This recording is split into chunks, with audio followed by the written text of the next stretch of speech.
Ok, bueno, aquí estamos. Vamos a hacer una pequeña grabación de un video sobre ecuaciones de la capa límite. Entonces esta presentación va a ser sobre cómo hacer la deducción de las ecuaciones de capa límite, que son importantes para la aerodinámica y para la hidrodinámica, ¿no? Entonces sabemos que en mecánica de fluidos normalmente necesitamos calcular el arrastre de un líquido sobre un cuerpo sumergido en un líquido gas, ¿no?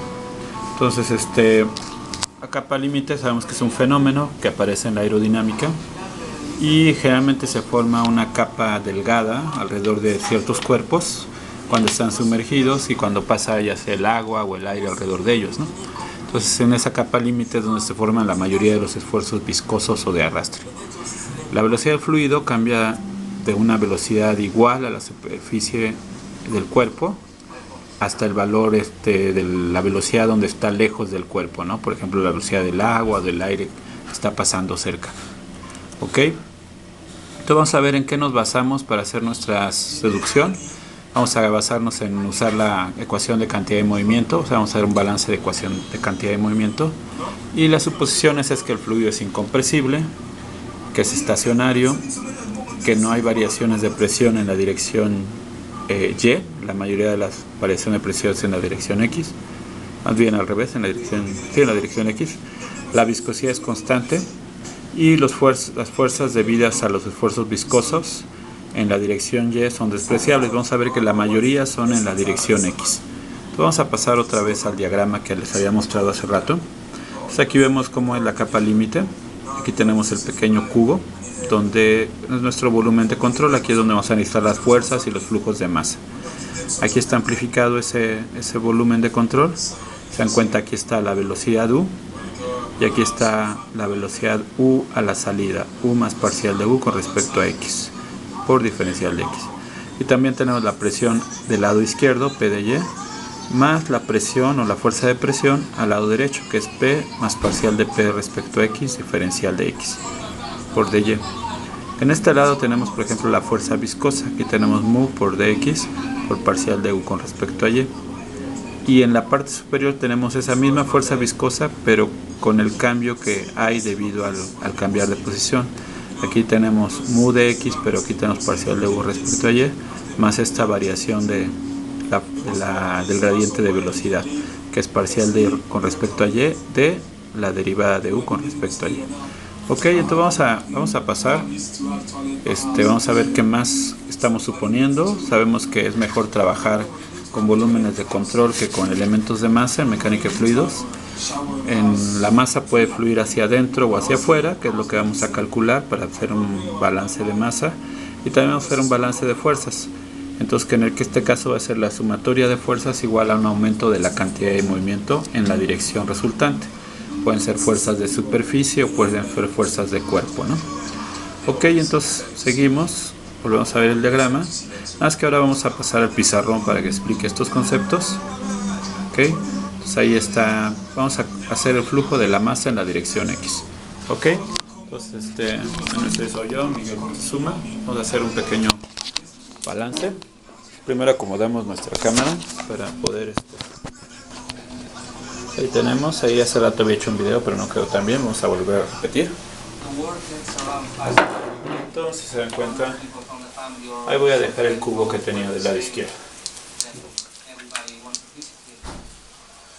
Pues ya tenemos nuestro pequeño pizarrón improvisado y nosotros no somos improvisados, tal vez el pizarrón. Entonces tenemos la cantidad de movimiento en la dirección X. Vamos a empezar con calcular primero, antes de eso, que es el producto de la masa por la cantidad de movimiento, pero primero vamos a calcular el flujo de masa. Entonces la masa que entra, que tenemos de este lado, es la masa que entra del lado izquierdo, simplemente va a ser ρ por la velocidad u por el ancho de la cara, va a ser de y. Y el flujo por el lado izquierdo, por la de salida, pues va a ser lo que está saliendo de este lado.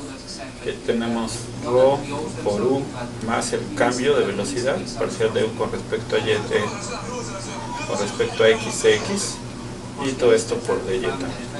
Entonces ahí tenemos los dos flujos de salida y entrada. Y ahora el flujo de masa que entra por el lado izquierdo, la masa por la carta inferior, es esta velocidad B. Entonces, se encuentra esa velocidad, va a ser el flujo que entra por la cara inferior, va a ser ρ por B por dx, y el flujo que entra por la cara superior, o que sale más bien por la cara superior, este va a ser simplemente ρ por B más el cambio que tengamos al cambiar aquí B más parcial de B con respecto a Y al cambiar de posición, y ese es nuestro incremento. Ok, nos faltó dy por dx. Entonces ya tenemos los 4 flujos, ahora sí, por cada una de las caras de ese rectángulo. Entonces lo único que vamos a hacer va a ser un balance de masa. Entonces el flujo por balance de masa, ya tenemos las 4 cantidades que pueden tomarle foto, o como tienen el video pues no hay problema, nada más lo repiten. Ok, es como va cambiando un poquito los sistemas. Y entonces ya tenemos los 2 flujos de masa. Vamos a hacer un balance de masa.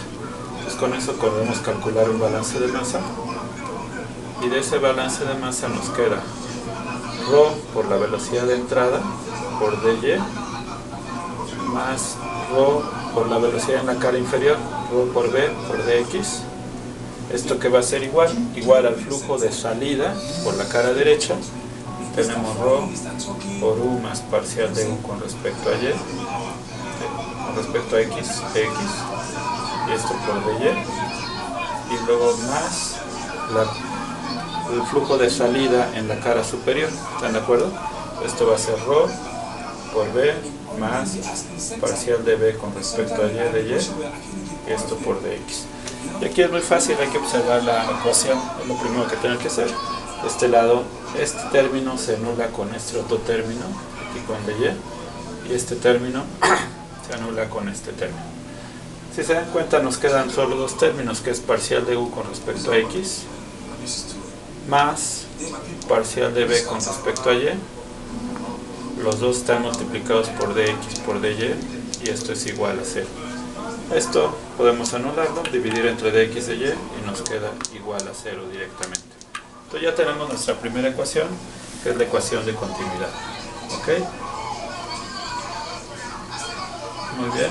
Entonces esa es la primera parte de la presentación.